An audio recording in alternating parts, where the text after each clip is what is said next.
Hello everyone, again welcome to my YouTube channel Civil at Home. So stay home and learn civil engineering and please like and subscribe my videos and channel.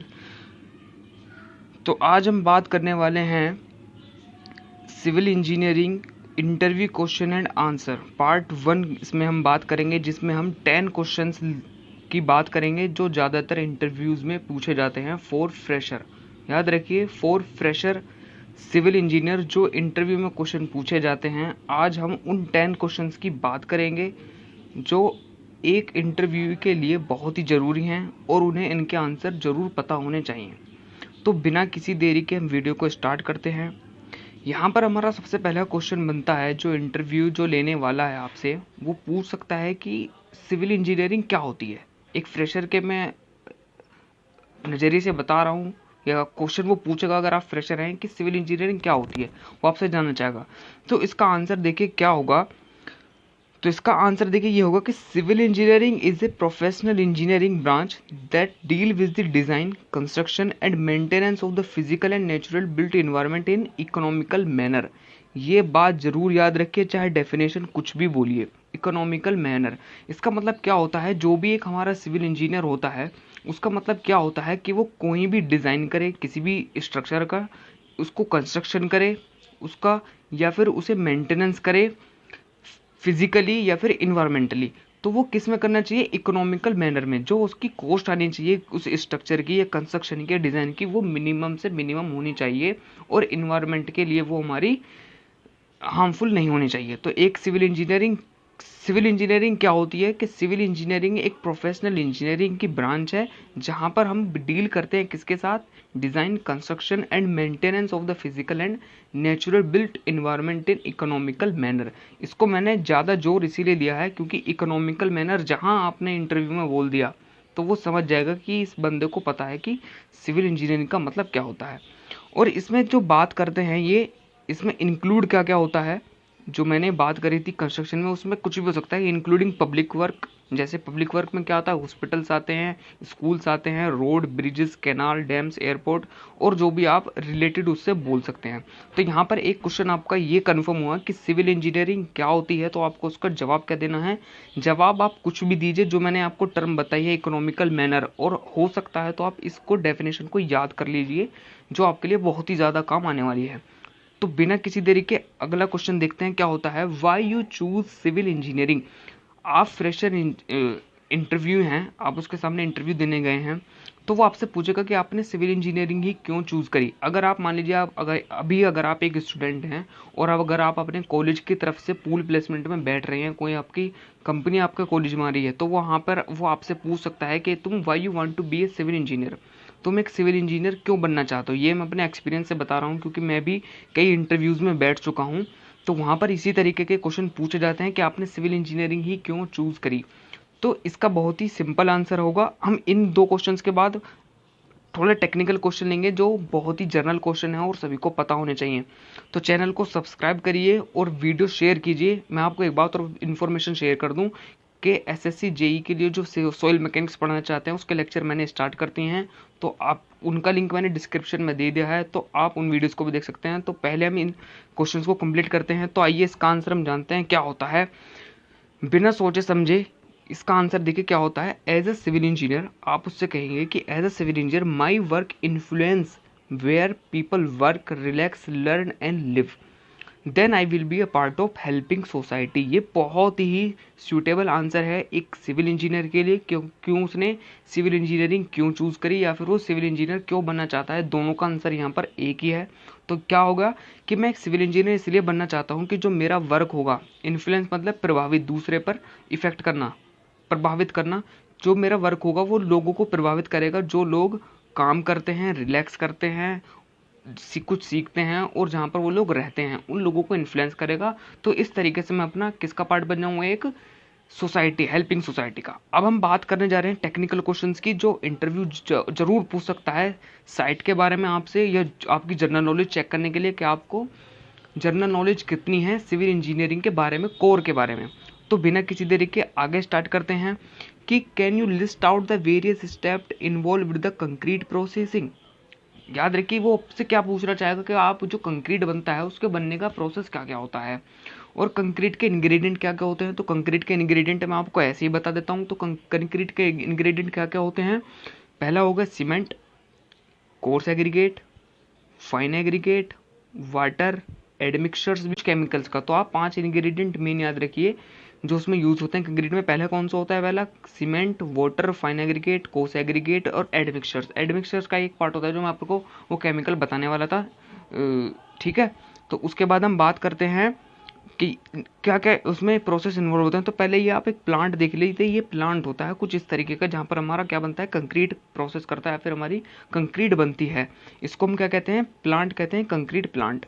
तो उसके बाद हम देखिए उसके main steps क्या क्या होते हैं जो उनमें इन्वॉल्व होते हैं। Batching, mixing, transporting and placement of concrete and compacting. जहाँ पर कॉम्पैक्टिंग मतलब जहाँ पर उस कंक्रीट को प्लेस किया जाता है। और ये टर्म बैचिंग वो आपसे जरूर, वो आपको सेपरेटली भी पूछ सकता है कि आप बैचिंग से क्या कहते हैं, what do you know about the batching of concrete. तो बैचिंग ऑफ कंक्रीट का मतलब ये होता है कि जो भी आप उसमें इंग्रेडिएंट की प्रपोर्शन ले रहे हैं या इंग्रेडिएंट की क्वांटिटी ले रहे हैं उसको मिक्स करने को हम क्या कहते हैं, बैचिंग, ठीक है। उसके बाद क्या होता है, मिक्सिंग, ट्रांसपोर्टिंग एंड प्लेसमेंट। आपको पता है ट्रांसपोर्ट किससे किया जाता है कंक्रीट को, ट्रांजिट मिक्सर, ट्रांजिट मिक्सचर से किसको ट्रांसपोर्ट किया जाता है, कंक्रीट को, ठीक है।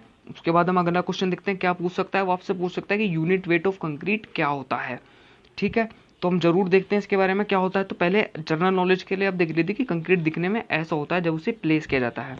उसके बाद देख लीजिए कि क्या होता है, the unit weight of concrete depend on the type of aggregate and amount of voids. तो आप लोगों को ये पता होना चाहिए यूनिट वेट जो होता है वो किस पे डिपेंड करता है, वो डिपेंड करता है type of aggregate and amount of voids. Voids मतलब जो उसके अंदर छोटे छोटे छेद आपको देखने के लिए मिलते हैं, ठीक है। तो मैं आपको यूनिट वेट की डेफिनेशन भी बता दूं अभी, लेकिन पहले देख लीजिए इनकी वैल्यूज क्या होती हैं। एक क्वेश्चन और जो बहुत इंपॉर्टेंट है वो आपसे क्या पूछेगा कि कंक्रीट का कोड क्या होता है, आरसीसी के लिए कोड क्या होता है। याद रखिए IS 456 2000, यहाँ पर 2000 है, 2000 कोड किसके लिए होता है, ये होता है आरसीसी डिजाइन के लिए, ना कि कंक्रीटिंग के लिए। कंक्रीटिंग के लिए कोड क्या होता है वो मैं आपको बता रहा हूँ, जनरल नॉलेज के याद रखिए IS 10-262। इस कोड को याद रखिए, ये होता है किसके लिए, कंक्रीट के लिए। और IS 456 2000 किसके लिए होता है, हमारा आरसीसी कंस्ट्रक्शन के लिए, आरसीसी डिजाइन के लिए। तो याद रखिए तो हमारा कंक्रीट कितना टाइप का होगा, 2 टाइप का, पीसीसी मतलब प्लेन सीमेंट कंक्रीट। इसकी जो यूनिट वेट होता है वो कितना आता है, 24 किलो न्यूटन पर मीटर क्यूब। आरसीसी मतलब 25 किलो न्यूटन पर मीटर क्यूब इसका यूनिट वेट होता है।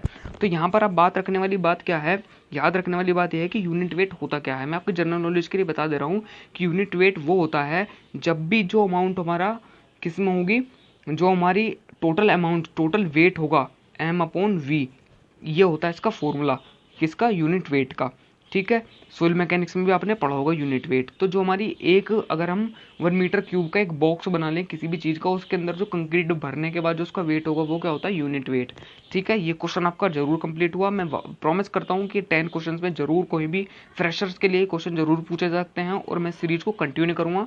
और आने वाले 2 से 3 लेक्चर में हम इंटरव्यू को फ्रेशर्स के लिए कंप्लीट कर देंगे। कोई भी क्वेश्चन नहीं छूटेगा जहाँ भी आपका इंटरव्यू रह जाए। तो इंटरव्यू क्लियर करने के लिए हम ये कर रहे हैं और साथ ही में SSC JEE के लिए मैं आपको फिर से बता रहा हूँ, लेक्चर स्टार्ट कर दिए हैं। तो अगला क्वेश्चन देखते हैं बिना किसी देरी के, क्या है, what are the nominal concrete proportion for different grade. अब वो आपसे कंक्रीट के ग्रेड के प्रोपोर्शंस पूछ लेगा। पहली बात तो क्या पूछेगा, आपसे कह देगा कि M20 कोई भी मेरा ग्रेड है कंक्रीट का, उसके अंदर 20 का मतलब क्या है, 20 का मतलब क्या है, उसकी करेक्टरिस्टिक्स स्ट्रेंथ होती है। इसका मतलब क्या होता है, करेक्टरिस्टिक स्ट्रेंथ मतलब होता है 20 का मतलब क्या है, यहाँ पर 20 मतलब 20 न्यूटन पर mm²। अगर हम उस पर लोड लगाते हैं तो उस पर कितना बियर कर लेगा, 20 न्यूटन पर mm² का लोड वो बियर कर लेगा अपने ऊपर। तो इसका आंसर हम देखते हैं, इनका जो ग्रेड है वो हम देख लेते हैं। ये देखिए यहाँ पर ये ग्रेड होते हैं, यहाँ पर जो ये जो हमारे कंक्रीट के ग्रेड है, यहाँ पर ये M5 और M7.5, इन्हें हम लीन कंक्रीट भी कहते हैं क्योंकि इनका यूज हम क्या करते हैं, फाउंडेशन में। तो वो आपसे ये भी पूछ सकता है कि लीन कंक्रीट क्या होते हैं और वो वहाँ पर क्या पूछ लेगा कि इनके प्रोपोर्शन क्या होते हैं। तो आप लोग इनके प्रोपोर्शन याद कर लीजिए, देख लीजिए मैं आपको कितनी ईजिली वे में यहाँ पर हम 10 क्वेश्चन कंप्लीट कर देंगे। अगर आप ये मेरा लेक्चर आखिरी तक सुनेंगे तो गारंटेड आपके अप्रोक्स 20 से 25 क्वेश्चन जरूर आपके यहाँ पर क्लियर हो जाएंगे इंटरव्यू के लिए। तो वीडियो को ध्यान से और अच्छे से सुनते रहिए। उसके बाद हम बात करते हैं किसकी, what do you mean by segregation.